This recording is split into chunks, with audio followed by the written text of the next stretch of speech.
اپنے من میں ڈوب کر پا جا سراغ زندگی. قرآن کیا کہتا ہے؟ وفی انفسکم افلا تبصرون. اور تیسری اہم ترین آیات کیا ہے؟ آیات قرآنیہ. ان تینوں میں گہرا ربط ہے.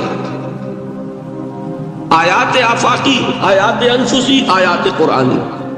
ان میں تدبر کے ذریعے، غور و فکر کے ذریعے انسان ایمان حاصل کرے. یہ ٹاپ کا ایمان ہے، یہ انٹلیکچوئلز کا ایمان ہے، یہ صدیقین کا ایمان ہے. نمبر دو، ایک ایمان ہے عوام کے لیے، اس کے دو راستے ہیں. نمبر ایک، صاحب یقین کی صحبت.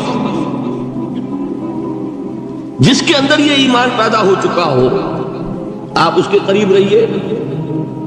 اگر بھٹی کے سامنے بیٹھیں گے حرارت پہنچے گی، اگر آپ برف کی سل کے قریب ہوں گے ٹھنڈ پہنچے گی. صاحب امین، صاحب ایمان کی صحبت اختیار کریں گے، ایمان سراغ کریں گے. یہ ہے عوام کے صحبت. کونوا مع الصادقین، ان کی صحبت اختیار. تیسرا ذریعہ ہے جو ہمارے لیے خاص طور پر جو مسلمان پیدا ہوئے ہیں. اب ایک بچہ ہے 7 سال کا، آپ نے نماز پڑھنے کی عادت ڈال دی، پڑھ رہا، اگرچہ غیر شعوری عمر سے شروع کر دیا. اس نے روزہ رکھتا ہے، 9 برس کا ہو گیا، روزہ رکھنا شروع کیا. یہ اعمال جو ہیں ان سے بھی ایک یقین پیدا ہوتا ہے. جیسے یقین سے عمل پیدا ہوتا ہے، ایسے ہی عمل سے بھی یقین پیدا ہوتا ہے. جب مداومت کرتے رہیں گے اس پر تو اس سے بھی ایک یقین کی کیفیت انسان میں پیدا ہو جاتی ہے.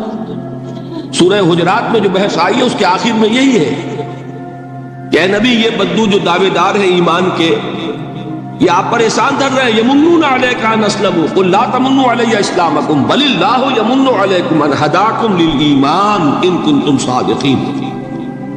یہ آپ پر احسان دھر رہے ہیں کہ ایمان لے آیا. نبی ان سے کہیے مجھ پر اپنے ایمان کا کوئی احسان نہ دھرو، اپنے اسلام کا، بلکہ اللہ تم پر احسان دھرتا ہے کہ اس نے تمہیں ایمان کے راستے پر ڈال دیا ہے. جب اسلام پر آ گئے ہو تو عمل کرتے رہو گے. ان تطیعوا اللہ ورسولہ، اگر عمل کرتے رہو گے تو اس عمل کے ذریعے سے بھی تمہارے اندر ایمان پیدا ہو جائے گا. تو یہ 3 راستے ذہن میں رکھیے. جو عوام ہے، غور و فکر، سوچ بچار، اس کی صلاحیت نہیں یا مواقع نہیں، ان کے لیے یہ 2 راستے ہیں: یقین بذریعہ عمل اور یقین بذریعہ صحبت. یہاں سے اٹھا رہے ہیں لوگوں کو، بار بار یہی آ جاتے ہیں. اب یادو یہاں پر لیکن ان کو دقت ہوتی ہے. یہاں پہ کوئی صاحب پہلے سے روک دیا کرے نا، جو بعد میں گڑبڑ ہوتی ہے. تو ایک ایمان ہے انٹلیکچوئلز کا، صدیقین کا، جن کو قرآن کہتا ہے اولو الالباب الذین یعقلون. ان فی خلق السماوات والارض واختلاف اللیل والنہار لآیات لأولی الالباب. ہوش مندوں کے لیے، عقل مندوں کے لیے، غور و فکر کرنے والوں کے لیے، اصحاب دانش و بینش کے لیے ہماری کائنات میں ہماری نشانیاں ہیں. غور کرو اور ہمیں پہچانو. خود اپنے اندر جھانکو اور ہمیں پہچانو. اور ہماری آیات جو ہیں ہمارے کلام کی، اس کی آیات جو ہیں ان میں وہ ایمان رچا بسا ہوا ہے. ان پر غور کرو، غوطہ زنی کرو. قرآن میں ہو غوطہ زن ہے مرد مسلمان. یہ ہے ٹاپ کا ایمان، یہ ہے اصل وہ ایمان کہ جو مطلوب ہے. اب باقی حضرات جو ہیں ان کے قریب رہیں گے، ایمان حاصل کر لیں گے، اور جو اعمال اللہ نے بتائے ہیں ان پر عمل کرتے رہیں گے، ایمان. اب دوسری بات کی طرف آئیے. نفاق سے کیسے بچا جائے، اس کے لیے بھی 3 عمل ہیں. پہلی چیز اور 2 چیزیں تو وہ ہیں کہ جو سورہ منافقون ہی کے دوسرے رکوع میں بیان ہوئی. پریونشن کیسے ہوگی، بچو گے کیسے؟ دوام ذکر، اللہ کو یاد رکھو. یا ایھا الذین آمنوا لا تلہکم اموالکم ولا اولادکم عن ذکر اللہ ومن یفعل ذلک فاولئک هم الخاسرون. دل کو غفلت میں مت آنے دو. دل غافل ہوگا، شیطان کا ڈیرا بن جائے گا. وہ دوام ذکر میں، البتہ یہ ذہن میں رکھیے کہ دوام ذکر کا ذریعہ کیا ہے، اس میں مغالتے ہیں لوگوں کو. جو سب سے بڑا ذکر ہے اس کو بھولے ہوئے ہیں. اور جو تیسرے چوتھے نمبر کا ذکر ہے اس کو سمجھ بیٹھے ہیں کہ بس یہی ذکر ہے. سب سے بڑا ذکر، مجسم ذکر قرآن ہے. الذکر انا نحن نزلنا الذکر وانا له لحافظون. وہ الذکر کون سا ہے؟ قرآن. اسی کو فرمایا، میں نے وہ آیت سنائی تھی کہ لوگ تنزیہ کہتے تھے، یا ایھا الذی نزل علیہ الذکر انک لمجنون. حضور سے مخاطب ہوا کہتے ہیں فلاں جس کے اوپر کے اس کے خیال کے مطابق ذکر نازل ہوا ہے، ہم تو تمہیں پاگل سمجھتے ہیں. وہاں بھی لفظ کیا ہے؟ الذکر. تو معلوم کیا ہوا؟ انا انزلنا الیک الذکر لتبین للناس ما نزل الیہم. یہ الذکر ہے. تو اس سے بڑا ذکر کوئی نہیں. تلاوت قرآن، تدبر قرآن، غور و فکر قرآن کا، قرآن کو یاد کرنا. اس پر میرا کتاب چاہے مسلمانوں پر قرآن مجید کے حقوق، اب تو یہاں شاید کوئی کتاب موجود نہیں رہی ہے، اور اگر آپ کو ضرورت ہوتی ہے پاکستان سے منگا لیتے ہیں ہر شے، پڑھیے انشاءاللہ آ جائے گی چیز. نمبر 2 ذکر کیا ہے؟ اقیم الصلاۃ لذکری. نماز کو قائم کرو میری یاد کے لیے. یہ ذریعہ ذکر میں وہ تو ہے ہی مجسم ذکر، اور یہ ذریعہ ذکر میں سب سے اہم ہے. یہ عملی ذکر بھی ہو رہا ہے اور قولی بھی ہو رہا ہے. سورہ فاتحہ پڑھی آپ نے، قرآن شریف کی کچھ آیات پڑھی، پھر رکوع کیا. یہ رکوع جو ہے یہ آپ کا عملی ذکر ہے کہ آپ نے اپنے وجود سے اللہ کی عظمت کو تسلیم کیا.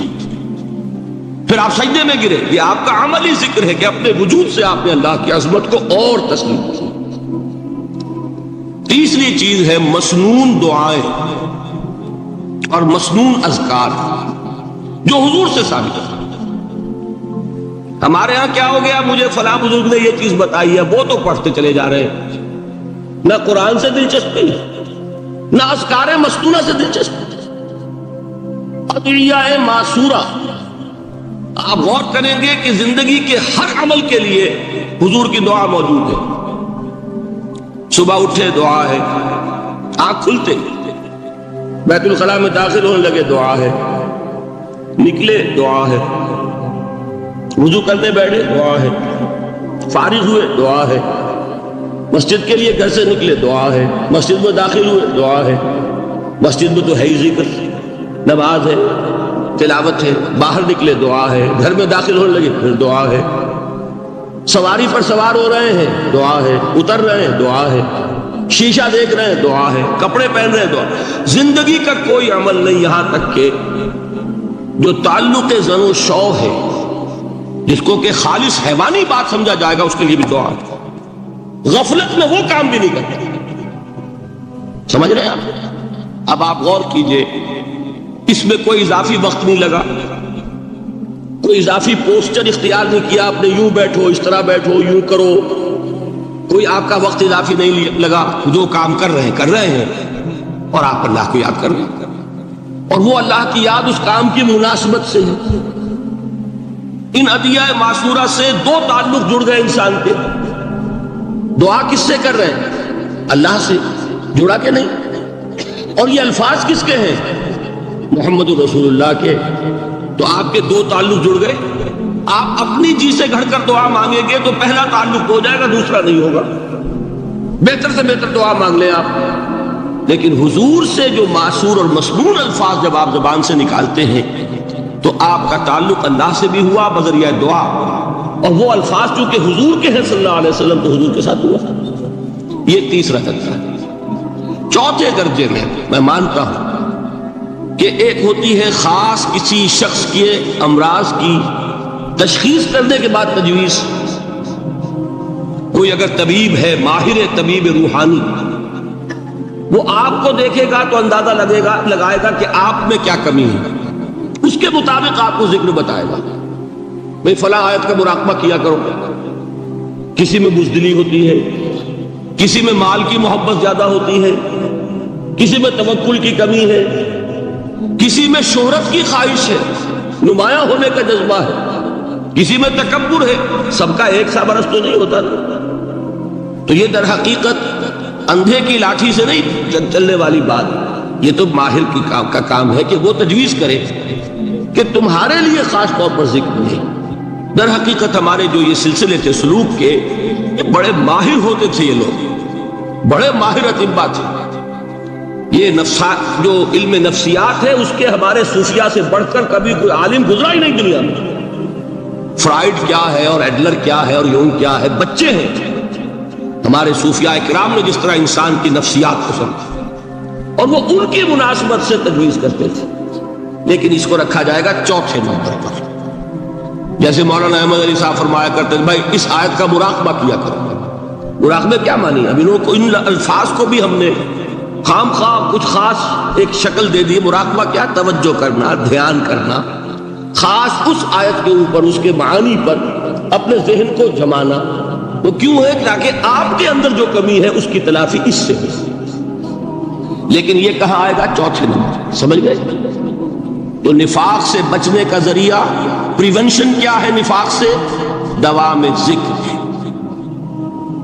نہ تمہیں تمہاری اولاد، نہ تمہارے اموال، نہ تمہاری تجارت، نہ کاروبار اللہ کے ذکر سے غافل نہ کر سکے۔ پنجابی میں کہتے ہیں کہ ہتھ کارول اور دل یار ول۔ کام کر رہے ہیں آپ، لیکن یہ کہ دل اللہ کے ساتھ لگا ہوا، زبان تر ہے اللہ کی یاد سے۔ جو قرآن یاد ہے، گاڑی میں آپ بیٹھے جا رہے ہیں، 2 گھنٹے آپ کو کار میں لگانے ہیں، قرآن شریف پڑھتے جائیے، اس سے بڑا ذکر کوئی۔ یہ ہے پریونشن۔ اب اگر مرض ہو جائے تو کیا ہوگا؟ اس کے لیے 2 چیزیں ضروری ہیں۔ ایک دیکھیے، عجیب ہے یہ، نفاق کا علاج انفاق سے، صرف ایک الف لگانا۔ انفاق کے معنی اور ہے، یہ بنا ہے کس سے؟ نفقت الدراہم، پیسے ختم ہو گئے، مک گئے، یا نفق الفرس، گھوڑا مر گیا۔ تو مال کو کھپانا، لگانا اللہ کی راہ میں، اگر دل میں نفاق کی کوئی آلائش آئی ہے تو اس کا ازالہ ہوگا انفاق فی سبیل اللہ سے۔ مال اللہ کی راہ میں دیجئے، صدقہ کیجئے، خیرات کیجئے، دیجئے، اللہ کے دین میں لگائیے۔ جتنا لگائیں گے نفاق دھل جائے، اس لیے کہ اصل سبب نفاق کا ہے ہی حب دنیا، دنیا کی محبت۔ لہذا اس کا ازالہ ہوگا جو سب سے محبوب شے ہے، مال۔ انہ لحب الخیر لشدید، مال محبوب ترین ہے کہ نہیں؟ لہذا اس کو اللہ کی راہ میں لگائیں گے تو وہ نفاق دھل جائے گا۔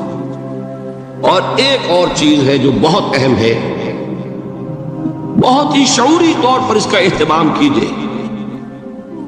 جس وقت دین کے کسی فرض کی انسان کو سمجھ آ جائے، اس کا